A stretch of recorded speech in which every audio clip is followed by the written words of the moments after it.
आप सभी का पुनः स्वागत है। एडीओ स्पेशल क्लास में पंचायती राज संस्थाओं का ये दूसरा क्लास है। पिछली क्लास में हम लोगों ने पंचायती राज संस्थाओं के विकास क्रम का डिटेल अध्ययन किया था। उसी की श्रृंखला को आज हम आगे बढ़ा रहे हैं। छत्तीसगढ़ पंचायती राज अधिनियम 15 अध्याय 132 धारा और 4 अनुसूचियों में बटा हुआ है। अधिनियम को हौच पौच से बचाने के लिए पीछे अधिनियम के सूचियां बनाई जाती है, जिसे अपन इंडेक्स कहते हैं या अनुसूची कहते हैं। जैसे भारतीय संविधान में आपने देखा होगा कि मूल जब संविधान लिखा गया था तो 8 अनुसूचियां थी, बाद में 4 अनुसूचियां और जोड़ी गई। उस तरीके से हर अधिनियम में कुछ अनुसूची होती है, कुछ सूचियां होती हैं। अधिनियम बहुत लेंदी ना हो जाए, इसलिए उन जानकारियों के स्रोत को इंडेक्स के रूप में पीछे डाल दिया जाता है। तो हमारे इस अधिनियम में भी ध्यान रखिएगा, कुल 132 धाराएं हैं, अध्याय 15 है और 4 इंडेक्स है। किसी भी अधिनियम की शुरुआत जो है पहले अध्याय से होती है और उसमें मुख्य रूप से 2 धाराएं होती हैं, धारा 1 और धारा 2। धारा 1 किसी भी अधिनियम का आरंभ की स्थिति से हुआ है, उस अधिनियम का विस्तार किन स्थानों पर है और उसका संक्षिप्त नाम क्या है, इसे शुरू होता है। तो इस अधिनियम की भी ये विशेषता आपको देखने को मिलेगी। अध्याय 1 में धारा 1 के अंतर्गत संक्षिप्त नाम यानी छत्तीसगढ़ पंचायती राज अधिनियम, विस्तार पूरे छत्तीसगढ़ में इसका विस्तार है। प्रारंभिक तिथि 1 नवंबर 2000। अब यहां पर बहुत सारी बातें हैं जिसको हमको समझना पड़ेगा। संपूर्ण छत्तीसगढ़ विस्तार, लेकिन सबसे पहले आप ये समझ लीजिए कि अगर हम विस्तार की बात करते हैं तो संपूर्ण छत्तीसगढ़ में इसका विस्तार तो है इस पंचायती राज अधिनियम का, लेकिन 1995 में भूरिया समिति की रिपोर्ट के आधार पर पेशा एक्ट लागू किया गया। अनुसूचित क्षेत्र और अनुसूचित जनजातियों के प्रशासन से संबंधित जो एक्ट है वो पेशा एक्ट कहलाता है। उन इलाकों में पंचायती राज अधिनियम के तहत प्रशासन नहीं होगा या इसके रूल्स रेगुलेशन लागू नहीं होंगे, बल्कि उनके लिए एक अलग पार्ट है जो इसी अधिनियम के अध्याय 14 क में अनुच्छेद 129 क से अनुच्छेद 129 च तक दिया गया है। ठीक है, पहला चीज, यानी सरल भाषा में कहा जाए तो अनुसूचित क्षेत्र और अनुसूचित क्षेत्र को छोड़ दिया जाए, जनजाति क्षेत्र को छोड़ दिया जाए, तो उसके अलावा पूरे संपूर्ण छत्तीसगढ़ में यह अधिनियम लागू होगा। दूसरा चीज, प्रारंभिक तिथि 7 जून 2001 को विधियों का अनुकूलन आदेश पास किया गया। विधियों का अनुकूलन आदेश का मतलब, पहले हमारा राज्य जो है मध्य प्रदेश का हिस्सा था और मध्य प्रदेश पहला राज्य है जहां पंचायती राज अधिनियम को लागू किया। पिछले क्लास हम लोगों ने पढ़ा था कि 2 अक्टूबर 1959 को राजस्थान के नागौर जिले में पंचायती राज लागू हुआ था, लेकिन अधिनियम लागू नहीं हुआ था। अधिनियम लागू करने वाला राज्य जो है वह मध्य प्रदेश। तो छत्तीसगढ़ में उसी समय से पंचायती राज अधिनियम पारित हो चुका था, लागू हो चुका था। लेकिन जब छत्तीसगढ़ 2000 में अलग होता है तो जाहिर सी बात है हम लोगों ने सिर्फ वहां पर क्या किया, जहां जहां मध्य प्रदेश शब्द था उसे हटा करके छत्तीसगढ़ ले लिया, यानी कॉपी पेस्ट। विधियों का अनुकूलन, अनुकूलन मतलब उसके अनुकूल। मध्य प्रदेश पंचायती राज छत्तीसगढ़ पंचायती राज अधिनियम में कन्वर्ट हो गया, उसे विधियों का अनुकूलन कहा जाता है। तो उस तिथि पर जो दस्तखत है, ठीक है, या वो प्रभावशील हुआ, वो विधियों का अनुकूलन आदेश पास हुआ 7 जून 2001 को, लेकिन इसे भूतलक्षी प्रभाव से पास किया गया। इसका मतलब है पहले की तारीख से लागू किया, और जो पहले की तारीख है वो है 1 नवंबर 2000। तो 1 नवंबर 2000 से विधियों का अनुकूलन लागू है। या सरल भाषा में कहा जाए तो छत्तीसगढ़ में पंचायती राज अधिनियम 1 नवंबर 2000 से लागू है, ऐसा आप कह सकते हैं। ठीक है, उसके बाद आगे हम बढ़ेंगे तो ध्यान रखिएगा इस चीज को। दूसरा है परिभाषा, यहां पर ये 2000 है, ध्यान रखिएगा। धारा 2 जो दूसरे नंबर की धारा है उसमें परिभाषाएं हैं। तो परिभाषाएं किस प्रकार से हैं, ध्यान रखिए। परिभाषा जो है सबसे पहले है जिला। छत्तीसगढ़ पंचायती राज अधिनियम में जहां भी जिला शब्द प्रयोग होगा वो राजस्व जिला से उसका अर्थ होगा। राजस्व जिला का तात्पर्य क्या होता है, जिसका प्रशासन राजस्व करे या जहां राजस्व से संबंधित प्रशासन हो, वो राजस्व जिला कहलाता है। सरल भाषा में आप कह सकते हैं भू राजस्व की दर अगर जहां से जारी की जाए, वसूली की जाए, ठीक है, और भूमि सुधार से संबंधित जो प्रावधान कोई जिला करे तो उस जिले को हम राजस्व जिला कहते हैं। छत्तीसगढ़ में अगर 33 जिले हैं तो 33 के 33 जिले राजस्व जिले ही माने जाते हैं। अंग्रेजों ने इस नियम को पहले लागू कर दिया था। राजस्व वसूलना ही उनका प्रमुख उद्देश्य था, इसलिए जनरली जिले पहले से ही राजस्व जिले बन जाते थे। ठीक है, तो राजस्व जिले का मतलब आप सारे जिलों को राजस्व जिले मान के चलिए, सारे जिले राजस्व जिले हैं। और जहां भी हम यूज करेंगे राजस्व जिले यूज करेंगे, ठीक है, इसको राज्य सरकार घोषित करती है। राज्य सरकार घोषित करती है। राज्यपाल को किसी भी जिले को जिले घोषित करने का अधिकार राज्य सरकार का है। राज्य सरकार घोषित करती है, राज्यपाल को प्रेषित करती है, राज्यपाल उस राजपत्र में प्रकाशित करते हैं, तो वो जिला राजस्व जिला, वो जिला जिला कहलाएगा। ठीक है, राज्य सरकार घोषित इस अधिनियम के प्रयोजन के लिए राजस्व जिला, जहां भी जिला शब्द आएगा वो राजस्व जिला से उसका अर्थ लिया जाएगा। दूसरा है परिभाषा, ग्राम की परिभाषा। अब ग्राम का तात्पर्य क्या है? तो ग्राम के दो रूप होते हैं। तो आप ग्राम का सामान्य तात्पर्य ये ले लीजिए कि ऐसा क्षेत्र जहां एक निश्चित समूह में 70 से लेकर 75% तक एक ऐसा क्षेत्र जहां पर निश्चित संख्या में लोग रहें, और जो लोग रहने वाले हैं उसमें 70 से लेकर 75% तक कृषि कार्य में अगर संलग्न है। यानी 3 शर्तें होनी चाहिए किसी भी ग्राम को ग्राम बनने के लिए। पहली शर्त है एक निश्चित लोगों का समूह, दूसरी शर्त है एक निश्चित परिवेश या स्थान, और तीसरी शर्त है 70 से 75% लोग अगर कृषि कार्य में जुड़े हुए हैं तो उस क्षेत्र को ग्राम कहा जाएगा। ठीक है, अब यहाँ 2 प्रकार के ग्राम होते हैं, एक होते हैं राजस्व ग्राम और एक होता है वन ग्राम। वन ग्राम किसे कहा जाता है? वन ग्राम की परिभाषा क्या है? तो वन ग्राम का सामान्य सा तात्पर्य है, ध्यान रखिए इस चीज को, वन ग्राम का सामान्य तात्पर्य है आरक्षित वन जिस क्षेत्र में होंगे उन्हें उन गांवों को, उन ग्रामों को वन ग्राम की संज्ञा दी जाती है। आरक्षित क्षेत्र, आरक्षित वन जहां होंगे, ठीक है, आरक्षित, संरक्षित, अवर्गीकृत आप पढ़ेंगे, है ना, वन वाले हिस्से में। तो जिन क्षेत्रों में आरक्षित वन स्थित होगा, उपस्थित होगा, जहां सरल भाषा में समझ लीजिएगा कि आरक्षित अगर वन है तो उस क्षेत्र में ना चराई कर सकते हैं, ना आप निस्तार के लिए वहां से लकड़ी या अन्य चारा ला सकते हैं, पशुओं की चराई भी बंद है, लकड़ी नहीं काट सकते, तो बहुत सारे कुछ रूल्स रेगुलेशन रहते हैं। ठीक है, उन ग्रामों को वन ग्राम कहा जाता है। तो ग्राम 2 प्रकार के होंगे, एक वन ग्राम होगा और एक राजस्व ग्राम होगा। जिन इलाकों में जंगलों की जिस इलाके में घने जंगल हैं और जहां इमरती लकड़ियां और अन्य चीजें पाई जाती हैं उनको वन ग्राम घोषित करती है सरकार।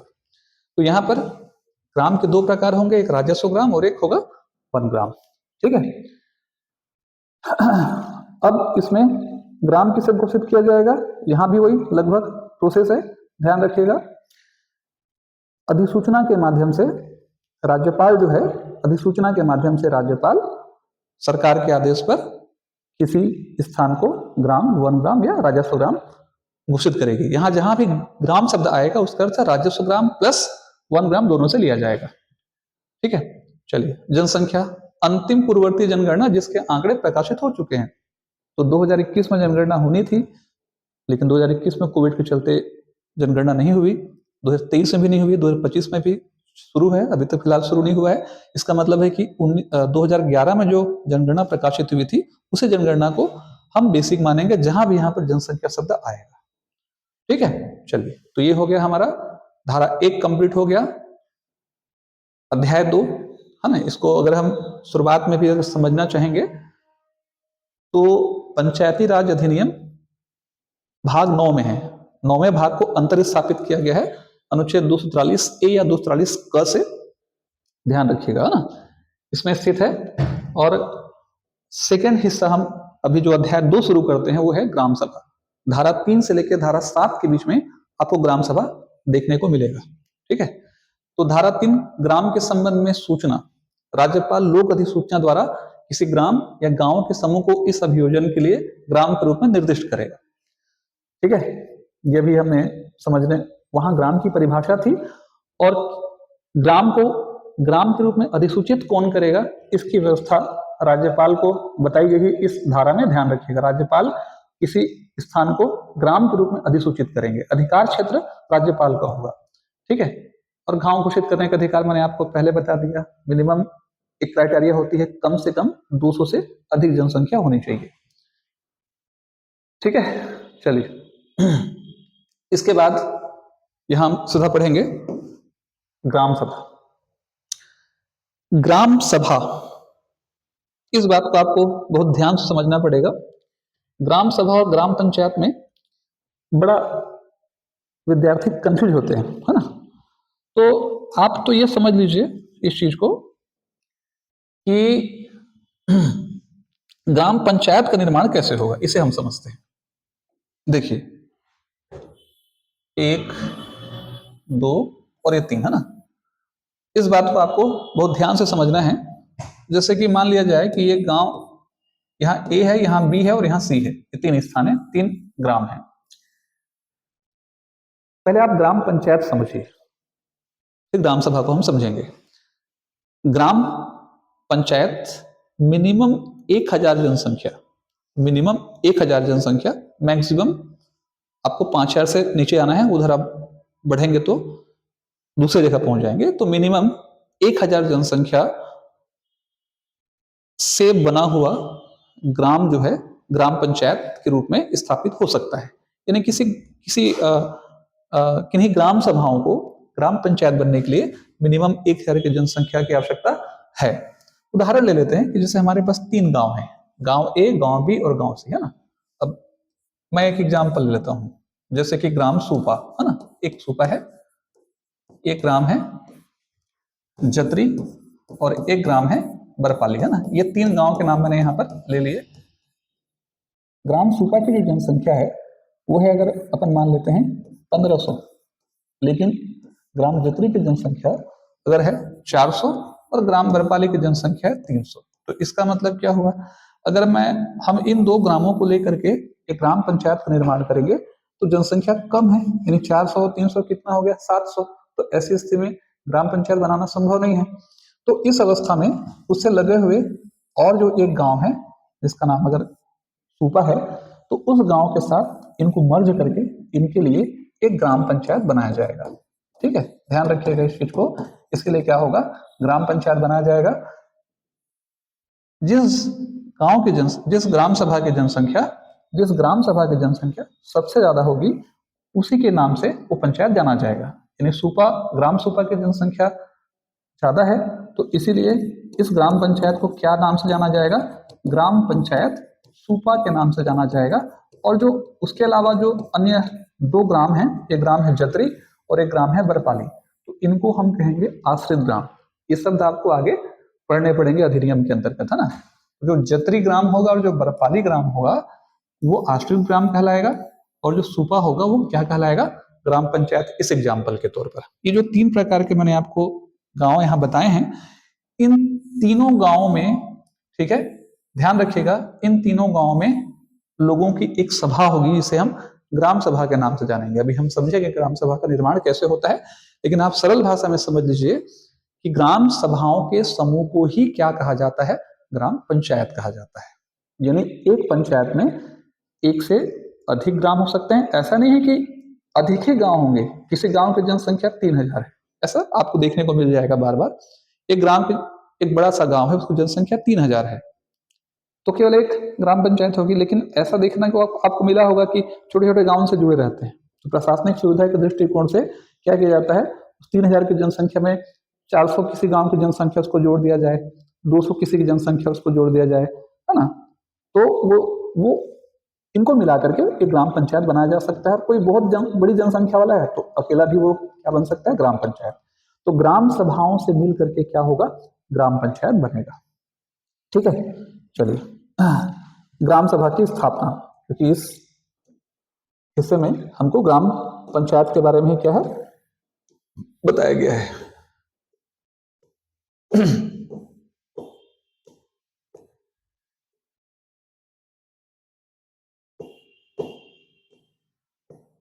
चलिए थोड़ा सा इनकी विशेषता हम समझ लेते हैं।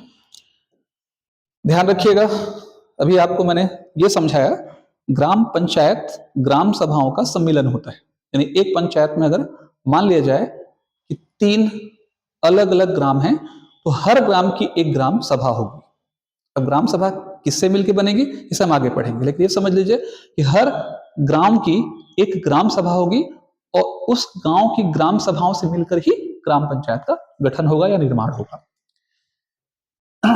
कुछ विशेषताओं को हम थोड़ा सा यहाँ समझ लेते हैं, देख लेते हैं। ठीक है, पंचायती राज व्यवस्था की सबसे आधारभूत इकाई है। ठीक है, सबसे निचली इकाई है, सबसे बेसिक इकाई है, इसीलिए इनको अधिकार और शक्तियां दी गई है निचले स्तर पर। ठीक है, तो पंचायती राज व्यवस्था की सबसे आधारभूत इकाई है। ठीक है, ग्राम सभा के लिए कानून विधानमंडल बनाएगा, इसे आप आगे पढ़ेंगे। ठीक है, लोकतंत्र की सबसे छोटी इकाई भी कहा जाता है इसे। स्थायी निकाय है, जैसे राज्यसभा के बारे में आप जानते हैं, राज्यसभा क्या है, स्थायी निकाय है। ठीक है, ग्राम सभा का गठन कैसे होगा पहले इसको समझेंगे, तभी आप जाकर के इस स्थायी निकाय वाले हिस्से को समझ पाएंगे। आगे हम अधिनियम में जाते हैं, तो अब अधिनियम में देखेंगे धारा जो 4 मिलेगा हमको, वहां आपको एक मतदाता सूची जानने को मिलेगा। मतदाता सूची मतलब मत देने वालों की सूची। इस बात को हमको समझना पड़ेगा। हर गांव की धारा 4 ये कहता है कि हर गांव की, हर ग्राम की एक मतदाता सूची होगी और मामूली तौर पर उस ग्राम में रहने वाला व्यक्ति, मामूली तौर पर उस ग्राम में रहने वाला व्यक्ति उस ग्राम सभा का सदस्य होता है। या ऐसा भी कर सकते हैं कि मामूली तौर पर किसी भी गांव में रहने वाला व्यक्ति जिसकी उम्र 18 साल हो चुकी है, उसका नाम मतदाता सूची में रजिस्टर्ड किया जाएगा और इन्हीं मतदाता सूची में रजिस्टर्ड व्यक्तियों के समूह से ही उस गांव की ग्राम सभा बनेगी। सरल भाषा में समझ लीजिए कि आप किसी गांव में रहते हैं, बरपाली ग्राम में आप रहते हैं और बरपाली ग्राम की जनसंख्या आपकी लगभग मान लेते हैं कि 800 जनसंख्या है। उस 800 जनसंख्या में से लगभग 700 लोग जो है, ठीक है, वोट कर सकते हैं, 300 अभी बच्चे हैं, बालिग नहीं हुए हैं। तो वो जो 700 व्यक्ति होंगे ना, वही क्या होगा, मतदाता सूची में उनका नाम दर्ज होगा और उन्हीं 700 लोगों से बरपाली ग्राम सभा का निर्माण होगा। ठीक है, तो अब यहाँ पर क्या शब्द प्रयोग किया है, स्थायी निकाय, जो कभी भंग नहीं होती है। स्थायी निकाय का तात्पर्य है, भाई सिंपल सी बात है कि किसी भी ग्राम सभा में जो मतदाता सूची के सदस्य होंगे, ऐसा तो नहीं कि अगर 700 लोग हैं तो 700 की मृत्यु हो जाएगी। ठीक है, अगर किसी की मृत्यु होती है तो और उसके बाद जन्मदर भी हो रहा है, जन्म भी हो रहे हैं, फिर वो बढ़ जाएगा, तो वो मतदाता सूची में कम से कम तो एक व्यक्ति रहेगा।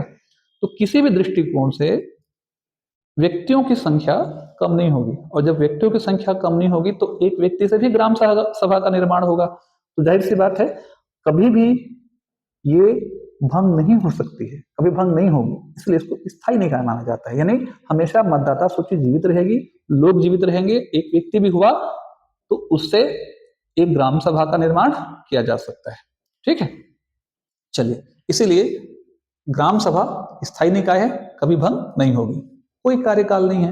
पंचायत का कार्यकाल होगा, ग्राम सभा का कार्यकाल है, ग्राम सभा का कार्यकाल नहीं होगा, ध्यान रखिएगा, पंचायतों का कार्यकाल होगा, इससे हम आगे पढ़ेंगे। ठीक है, प्रत्येक ग्राम में ध्यान रखिएगा एक ग्राम सभा होगा, जिसे मैंने आपको पहले बता चुका है। अनुसूचित क्षेत्रों में ये व्यवस्था लागू नहीं है। अनुसूचित क्षेत्र में जब पहुंचेंगे, पेशा तक पढ़ेंगे, तो वहां एक ग्राम में एक से अधिक ग्राम सभा का भी निर्माण हो सकता है, लेकिन सामान्य तरीके से हर एक गांव में केवल एक ग्राम सभा होगी और एक होनी ही चाहिए। एक ही होगी, एक से ज्यादा नहीं होगी, एक से कम नहीं होगी, और एक होगी ही होगी, है ना, हर एक गांव में। ठीक है, मैंने आपको पहले बताया यहाँ पर कि मामूली तौर पर उस गांव का निवासी जिसका मतदाता सूची में नाम दर्ज है, ग्राम सभा का सदस्य कहलाएगा। इन्हीं सदस्यों से मिलकर ही ग्राम सभा का निर्माण होगा। ठीक है, धारा 4 इसी बात की व्याख्या करता है। मतदाता सूची हर एक गांव की क्या होगी, एक मतदाता सूची होगी, प्रत्येक गांव के लिए एक मतदाता सूची होगी। ध्यान रखिएगा, प्रत्येक गांव की एक मतदाता सूची होगी। धारा 5 ग्राम के मतदाताओं का रजिस्ट्रीकरण। मामूली तौर पर उस गांव का निवासी जिसकी उम्र 18 साल हो चुकी है, उस गांव की मतदाता सूची में रजिस्ट्रीकृत होने का हकदार होगा। यानी जिसकी उम्र 18 साल हो जाएगी उसका नाम चढ़ा दिया जाएगा। ठीक है। यदि उसका नाम विधानसभा निर्वाचक नामावली में रजिस्टर किए जाने के लिए अर्हित है, अब यहाँ एक शब्द और भी बोल चुका है, उदाहरण ले लेते हैं कि ऑलरेडी अगर एक व्यक्ति जिसका नाम विधानसभा की मतदाता सूची में रजिस्टर्ड है, उस व्यक्ति के नाम को वापस उस मतदाता सूची में शामिल किए जाने की आवश्यकता नहीं है। सरल भाषा में हम कहें, जैसे कि कोई एक व्यक्ति का नाम ऑलरेडी विधानसभा की निर्वाचक सूची में पहले से रजिस्टर्ड है, यानी कभी विधानसभा का जब निर्वाचन हुआ होगा, वो बच्चा बालिग हो चुका होगा, उसने अपना नाम रजिस्टर्ड कर लिया होगा, तो वापस उसे दोबारा मतदाता सूची में नाम दर्ज करने की आवश्यकता नहीं है। ठीक है। चलिए, उसके बाद यहां ध्यान रखिएगा, अगला क्या बोल रहा है, इस रजिस्ट्रीकरण में एक से अधिक मतदाता सूची में नाम पंजीकृत नहीं होगा। उदाहरण ले लेते हैं, जैसे मान लिया जाए कि मैं अगर बरपाली गांव का निवासी हूं और मैं शिक्षा के लिए रायगढ़ चला गया। अब रायगढ़ जाने के बाद मैंने वहां पर क्या किया, एक मोहल्ले में मैंने रहना शुरू किया और उस मोहल्ले में मैंने अपना नाम रजिस्टर्ड करवा लिया। यानी अब अगर वो नगर पालिका या अगर वो नगर निगम क्षेत्र में आ रहा है तो वहाँ वार्ड होंगे, पार्षद चुनाव होगा, वहां मैं पार्षद को चुन रहा हूँ। तो अगर मेरा नाम वहां रजिस्टर्ड है तो जाहिर सी बात है मेरा नाम मुझे क्या करना पड़ेगा, वहां से ग्राम सभा की मतदाता सूची से कटवाना पड़ेगा। नहीं, एक व्यक्ति का नाम जो है किसी एक सूची में होगा।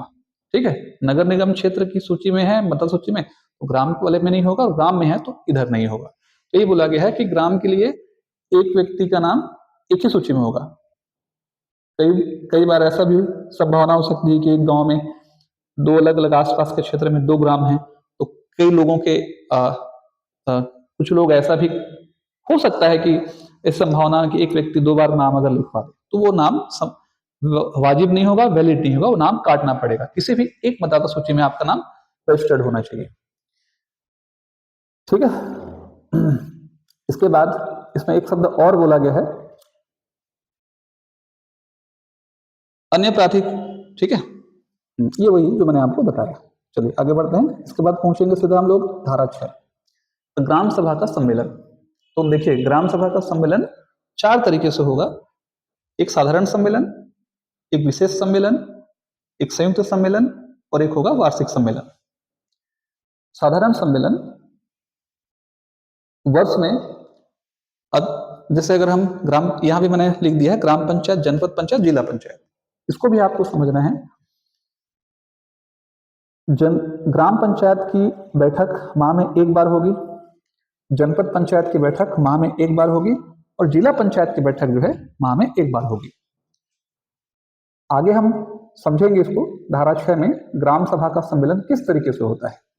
यानी जो सबसे पहला सम्मेलन की अगर मैं बात करूंगा तो साधारण सम्मेलन की बात करूंगा, तो ग्राम सभा में प्रत्येक 3 महीने में कम से कम एक बार सम्मेलन का आयोजन किया जाएगा। देखिए ध्यान से समझिए इस चीज को, यह अधिनियम इस बात की व्याख्या करता है, ठीक है, पंचायती राज अधिनियम इस बात की व्याख्या करता है कि हर एक 3 माह में ग्राम सभा की एक बैठक होगी।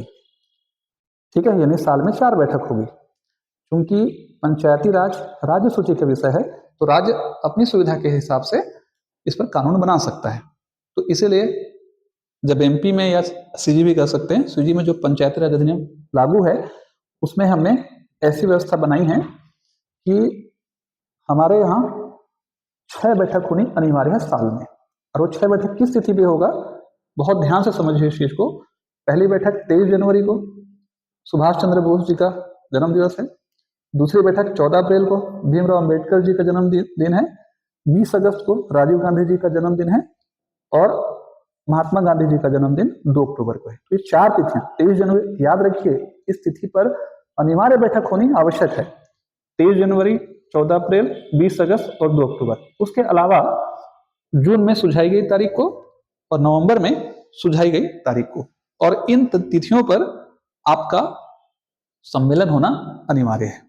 ठीक है, तो मिनिमम 6 साल में सम्मेलन होंगे। ऐसा नहीं है कि 6 से अधिक नहीं हो सकते हैं, लेकिन इतने सम्मेलन तो होने आवश्यक है। ठीक है, चलिए इसके बाद अपन कल की क्लास में पढ़ेंगे विश्व सम्मेलन किस तरीके से बुलाते हैं। उम्मीद करता हूं कि वीडियो अच्छा लगेगी, श्रृंखला को हम कंटिन्यू जारी रखेंगे। ठीक है, अगर वीडियो आपको अच्छा लगे तो वीडियो को जरूर लाइक करेंगे।